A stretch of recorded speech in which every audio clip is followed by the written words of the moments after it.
Eh bien salut tout le monde les amis, j'espère que vous allez bien, j'espère que vous êtes en forme et bienvenue pour un nouvel épisode d'Histoire d'un pilote. Après Max Verstappen, Lewis Hamilton, Sebastian Vettel, aujourd'hui on s'attaque à Nico Rosberg. Alors Nico Rosberg est un pilote que j'affectionne tout particulièrement. Après l'ère Schumacher, c'était l'un de mes pilotes préférés, voilà je le dis, hein, je suis totalement honnête et transparent avec vous. Voir son évolution au fur et à mesure des années a été juste quelque chose d'exceptionnel pour moi en tant que fan de Formule 1. Et j'étais forcément obligé de vous parler de son histoire qui reste tout bonnement incroyable. Alors les amis, on perd pas plus de temps, n'oubliez pas de laisser un petit like si le concept vous plaît. Il faut savoir que c'est un concept qui me prend quand même énormément de temps comparé aux autres vidéos que j'ai pu sortir ces derniers temps. Et abonnez-vous, voilà, si ce n'est pas déjà fait. Je tenais également à vous remercier, on a passé la barre des 13 000 abonnés. Donc voilà, on essaye voilà, d'aller viser peut-être les 20 000 d'ici peut-être le mois d'avril, le mois de mai, on sait jamais. Bon, avec un peu de chance, on peut peut-être y arriver. Donc n'hésitez pas, les amis, ça me fait plaisir et ça récompense le travail comme d'habitude. En tout cas, on perd pas plus de temps et on est parti pour l'histoire de Nico Rosberg.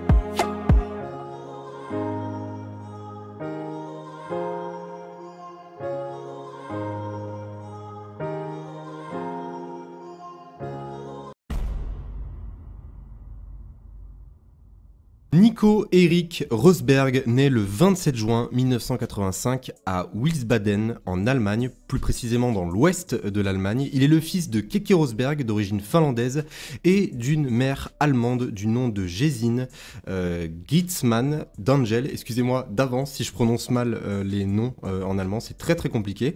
D'ailleurs, son père, j'en parlerai probablement dans une autre histoire d'un pilote puisqu'il a une histoire tout bonnement incroyable également. Mais petit spoiler, pour ceux qui ne le savent pas, eh bien son père est champion du monde de Formule 1.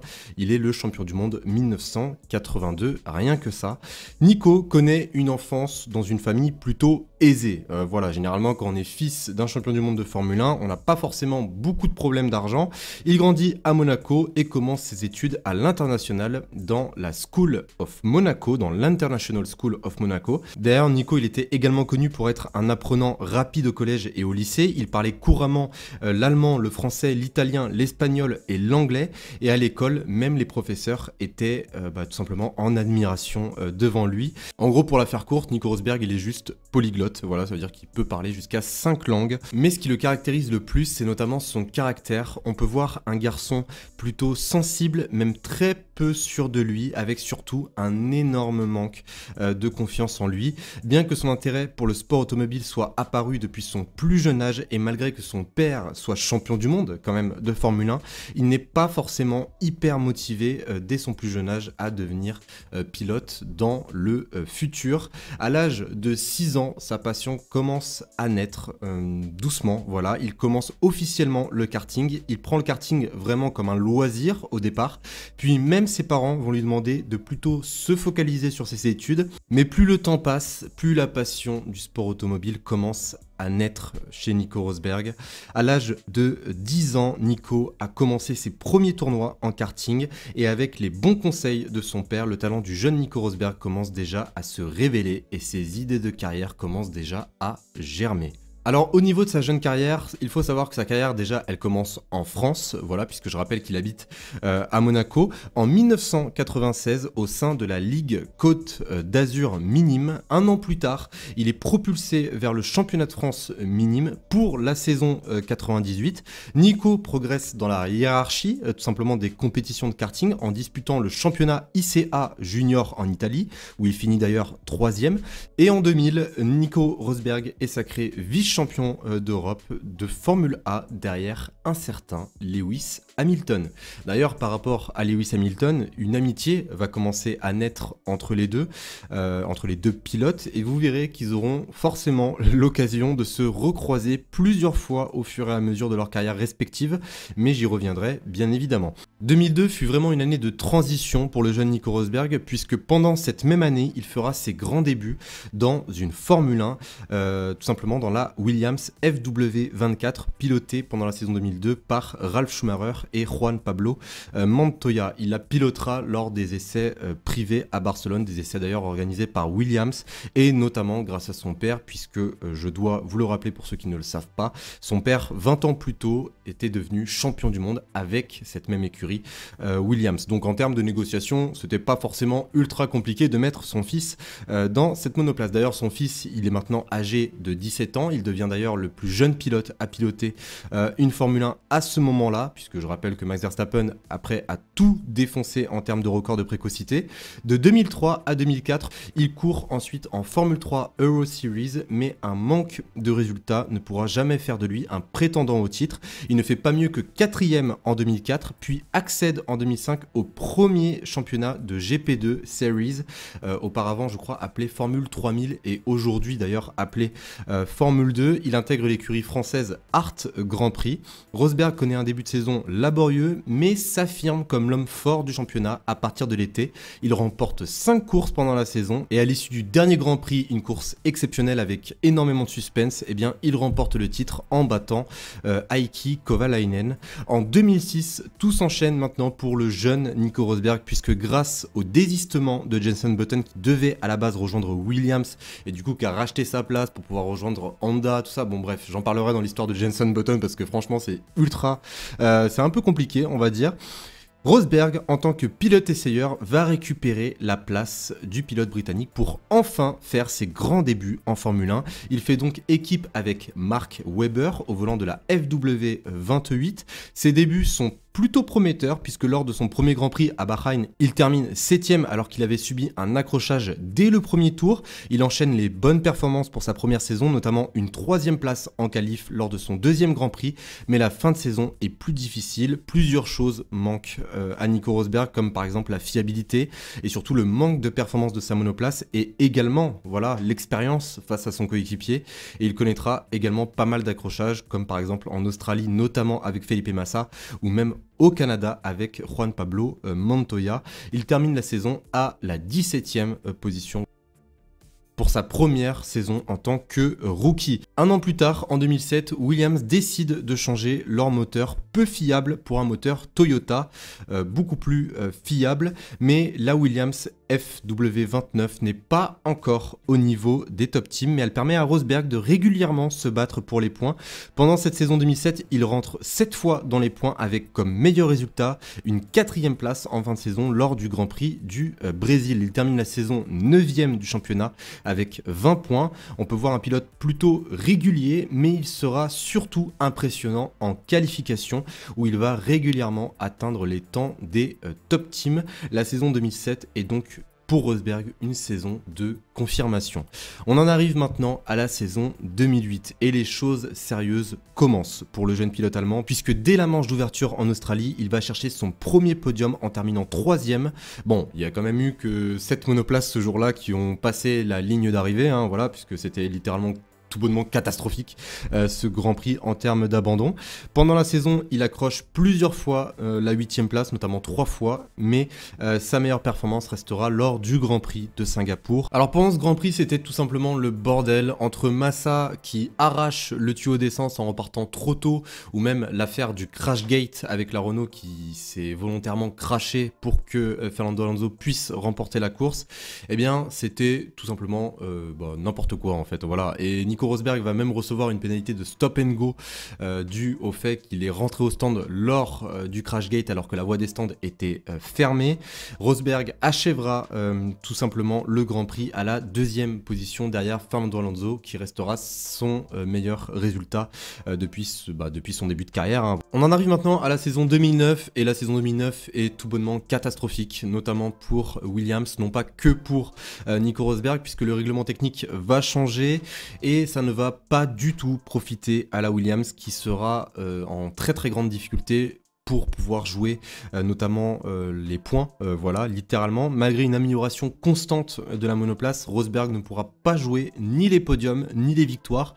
Nico veut un changement dans sa carrière et ce changement arrivera en 2010. Alors on en arrive maintenant à la saison 2010 et avant même 2010 puisque le 29 octobre 2009, Nico Rosberg annonce qu'il quitte l'équipe Williams et le 23 novembre, il est officiellement annoncé par l'équipe allemande Mercedes qui a d'ailleurs racheté l'équipe champion du monde Braun GP pendant la saison 2009. Le septuple champion du monde Michael Schumacher qui fait également son retour après 3 saisons d'absence.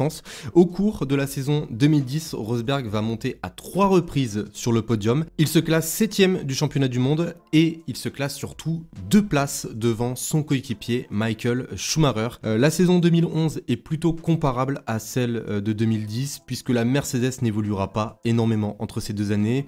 Nico Rosberg termine 7ème du championnat du monde avec 89 points et il devance de nouveau son coéquipier Michael Schumacher pour la 2e année consécutive.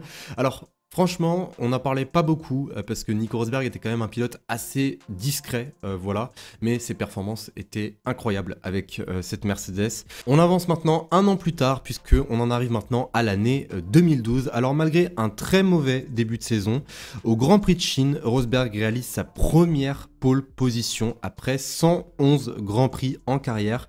Pendant la course, il gardera la tête et remportera sa première victoire sans trop de difficultés. Il devient le 113e pilote victorieux en Formule 1. Et d'ailleurs, pour la petite anecdote historique, c'est le premier pilote à gagner dans une Mercedes depuis Fangio en 1955. Et oui, ça date. En 2013, Nico Rosberg voit l'arrivée d'un nouveau coéquipier pour remplacer Michael Schumacher. Eh bien, ce coéquipier, c'est nul autre que Lewis Hamilton. Et oui, son ami d'enfance, je vous en ai parlé tout à l'heure, mais ces deux-là, ils vont pas se lâcher aussi facilement. En 2013, pour la première fois de sa carrière, il a enfin une voiture, on va dire, entre guillemets, hein, compétitive. D'ailleurs, et pour encore une fois la petite anecdote, et là c'est par rapport à moi-même, l'un de mes plus grands regrets, franchement en tant que fan de Formule 1, c'est de ne pas avoir vu Schumacher piloter cette Mercedes. Mais bon, voilà, malheureusement j'y reviendrai hein, dans l'histoire de Michael Schumacher, une histoire exceptionnelle. Il a fait un début de saison plutôt difficile contre son nouveau coéquipier, hein, voilà encore une fois, mais il remporte quand même la 2e victoire de sa carrière chez lui à Monaco. À Silverstone, Rosberg remonte encore une fois sur la plus haute marche du podium en profitant d'une crevaison de son coéquipier et un problème technique également de Sebastian Vettel. Il termine la saison à la 6e place avec 176 points derrière son coéquipier. Voilà, on est encore une fois dans l'ère Red Bull.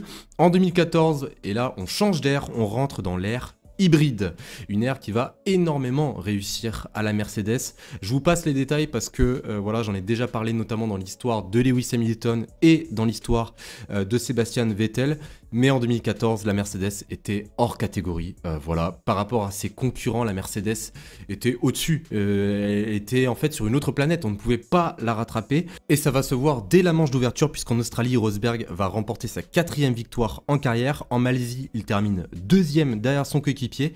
Et on en arrive à Bahreïn qui reste pour moi l'une des plus belles courses que j'ai eu la chance de voir dans ma vie avec une passe d'armes exceptionnel entre deux coéquipiers, entre deux amis au bout du suspense. Bon, Lewis Hamilton remportera cette course. On pensait tous qu'ils allaient se crasher, se toucher ou peut-être créer un incident. Eh bien non, c'était tout simplement une chorégraphie que nous ont livré ces deux pilotes et je les en remercie, hein, voilà encore une fois. D'ailleurs, la rivalité entre les deux amis d'enfance va commencer à naître, voilà, petit à petit grâce à des événements et énormément de polémiques pendant toute la saison et ça va énormément dégrader leur relation. Je peux par exemple vous citer Monaco, par exemple pendant la séance de qualif, dans son dernier tour rapide, Rosberg va tirer tout droit à Mirabeau tandis qu'il détenait le meilleur temps au tour. Les drapeaux jaunes vont sortir et qui dit drapeau jaune dit ralentissement des monoplaces. Du coup Hamilton deuxième ne pourra pas refaire de tour pour battre le temps de Rosberg et croyez-moi que Hamilton il va très très mal le prendre. En Belgique, alors qu'il partait en pole position, Hamilton va directement le dépasser dans la foulée. Et au deuxième tour, en essayant de dépasser Lewis Hamilton, il va heurter l'une des roues arrière de Lewis Hamilton, qui sera d'ailleurs victime d'une crevaison qui le mènera tout droit à l'abandon. Rosberg terminera quand même le Grand Prix de Belgique à la deuxième position derrière Daniel Ricciardo, mais les sifflements du public se feront bien entendre. Alors, à la fin de cette saison, eh bien, avec 11 doublés, qui est d'ailleurs un record lors de cette saison. Le titre se jouera lors du dernier Grand Prix à Abu Dhabi. Le samedi, il réalise sa 11e et dernière pole position de la saison. Le départ du Grand Prix se passe très mal puisque son coéquipier prend directement les rênes du Grand Prix. Je ne vais pas vous faire un suspense puisqu'il n'y aura pas de suspense. Lewis Hamilton remportera la course et le championnat, tandis que Rosberg va être victime de problèmes mécaniques, notamment au niveau de son moteur. Il va terminer la course à la 14e place et surtout à un tour du vainqueur. Son équipe va même lui proposer d'abandonner à 2 tours de la fin, mais Rosberg va refuser. Il termine ainsi vice-champion du monde avec 317 points à 67 points de Lewis Hamilton. On en arrive maintenant à la saison 2015. Alors la saison 2015, c'est un peu la saison de transformation pour Nico Rosberg. C'est pour moi une saison de transition vers une possible arrivée au titre. Alors en 2015, il va remporter 6 victoires, mais ça sera bien loin de son coéquipier.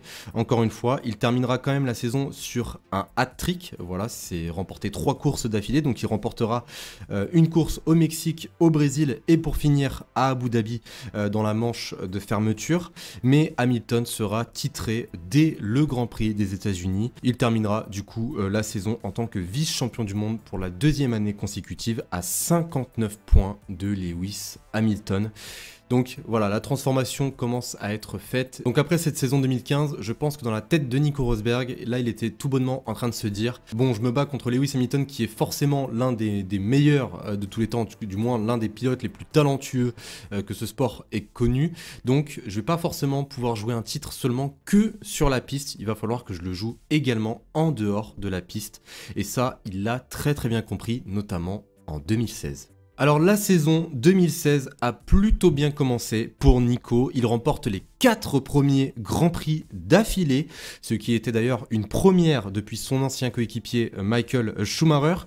Pour le retour en Europe lors du Grand Prix d'Espagne, eh bien Nico Rosberg se hisse sur la première ligne de la grille de départ. Et bon, voilà, quand je vais parler de la relation tout à l'heure entre lui et son coéquipier, eh bien en 2016, on ne pouvait pas faire pire. Franchement, je n'aurais pas aimé être à la place de Toto Wolff cette année-là. Alors pour le départ de ce Grand Prix d'Espagne, les deux Mercedes prennent plutôt un très bon départ. Elles se détachent même des autres à l'arrière au premier virage et les Mercedes se suivent de très près. Avant le 4e virage, eh bien c'est tout simplement le drame puisque dans la ligne droite, Hamilton tente de déborder pour dépasser Nico Rosberg. Rosberg n'hésite pas une seconde à tasser son coéquipier qui insiste et part à la faute et finit par percuter Nico Rosberg, ce qui provoque le double abandon des Mercedes. C'est tout simplement un drame, ce n'était du jamais vu depuis l'ère moderne, on va dire, de Mercedes. Au Canada, il s'élance en première ligne, mais après, encore une fois, un contact avec son coéquipier dans le premier virage, il sort de la piste et termine le Grand Prix à la 5e position.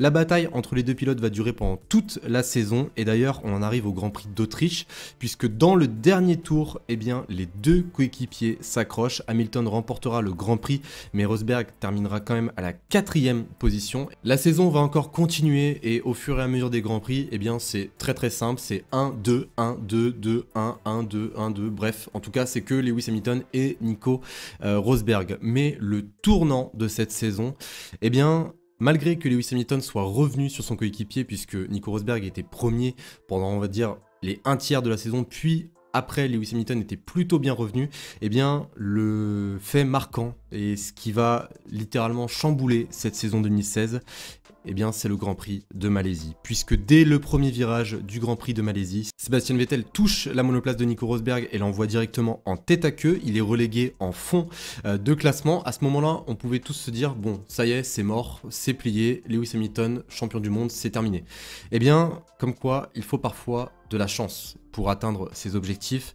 Et il remontera au fur et à mesure des tours, voilà, il remontera jusqu'à même la 3e position, et au même moment, Lewis Hamilton, avec encore une fois une chance inespérée, littéralement, pour Nico Rosberg, subira une casse moteur à 15 tours de l'arrivée, et il faut savoir également que pendant cette saison, les problèmes de fiabilité étaient extrêmement rares pour Mercedes, c'était vraiment l'écurie la moins touchée par les problèmes de fiabilité. C'est tout simplement le tournant de cette fin de saison puisque Rosberg porte maintenant son avance à 23 points sur Lewis Hamilton. Après cela, il gagnera au Grand Prix du Japon, il terminera 2e aux États-Unis et au Brésil derrière son coéquipier qui remonte petit à petit, qui grappille quelques petits points. On en arrive maintenant à Abu Dhabi, la dernière manche du championnat du monde 2016. Nico Rosberg aborde cette manche finale avec 12 points d'avance sur Lewis Hamilton. Le samedi, les deux pilotes s'élancent de la première ligne pour la 15e fois de la saison. Dominateur lors des 3 phases qualificatives, Hamilton réalise encore une fois la pole position. Le lendemain, tout le monde a les yeux braqués sur les 2 flèches d'argent. Hamilton garde la tête au départ, mais le pilote britannique sait qu'une victoire ne suffira pas à sécuriser tout simplement sa couronne. Hamilton va tout simplement essayer toutes les options pour contrecarrer Rosberg en ralentissant notamment son rythme à l'avant, notamment pour permettre aux pilotes Ferrari et Red Bull de revenir sur son rival. Lewis Hamilton était en train de tout essayer pour rétrograder son coéquipier à la 3e place, puisque si Nico Rosberg terminait 3e, eh bien Lewis Hamilton gardait sa couronne. Et le seul obstacle que Nico Rosberg a rencontré pendant cette course, puisqu'il était vraiment trop loin de son coéquipier, eh bien ce fut Max Verstappen, puisque Max Verstappen étant sur une stratégie à un seul arrêt, à un moment donné, eh ben, ils se sont croisés. Eh bien il a fallu quand même que Nico Rosberg dépasse à ce moment-là Max Verstappen. Et croyez-moi que pour dépasser Max Verstappen dans la dernière manche alors que tu joues le championnat du monde, eh bien franchement c'est pas une tâche facile, surtout quand il s'agit de Max Verstappen devant toi.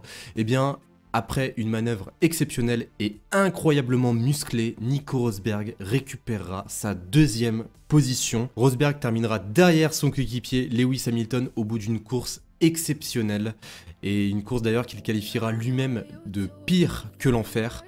Et bien après 11 saisons et plus de 200 grands prix en carrière et surtout 34 ans après son père, Nico Rosberg devient pour la première fois de sa carrière champion du monde de Formule 1.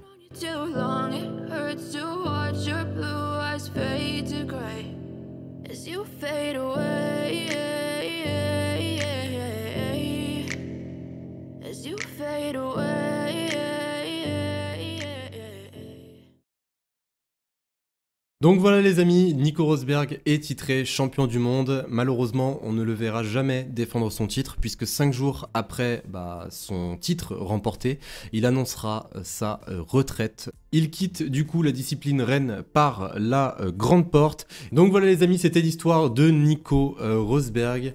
J'espère vraiment que ça vous aura plu. Voilà, si c'est le cas, n'oubliez pas de mettre votre plus gros like, de vous abonner si ce n'est pas déjà fait. Dites-moi également dans les commentaires ce que vous en avez pensé de cette vidéo et également des pilotes que je pourrais aborder pour les prochains épisodes. Voilà, ça m'intéresse toujours. Je prendrai, je pense, le commentaire le plus liké. J'avais déjà fait un sondage, mais il a été un petit peu biaisé dû au fait que j'avais mis Pierre Gasly. Je voulais vraiment mettre un pilote de chaque génération. Et au final, beaucoup d'entre vous m'ont dit « Ouais, mais Rami, ça sert à rien, vu que son histoire n'est pas terminée. » Et c'est vrai, dans un sens. On va attendre un petit peu pour Pierre Gasly, on a encore le temps. Et sur ce, les amis, écoutez, je vous souhaite une excellente journée, une excellente soirée. Passez une très très bonne semaine. Et je vous dis à la prochaine. Salut tout le monde.